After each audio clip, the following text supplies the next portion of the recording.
Okay, let's talk about the sheet bend.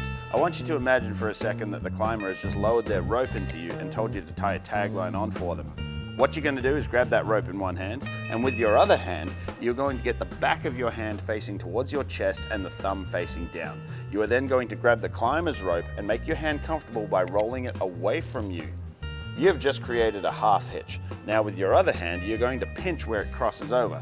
Then you're going to grab your tag line with your other hand, and going from away from you towards you, like this, you're going to poke it through the hole, about 200 to 300 millimeters. Then you're going to wrap that tail around the rope that is going up to the climber and poke it back down the hole. You then are going to grab the tail and the lead part of the tagline in one hand. You're going to grab the climber's rope with your other hand and you're going to give it a slight tuck. Now you're ready. And that's how you tie a sheet bend. Subscribe for more nuts.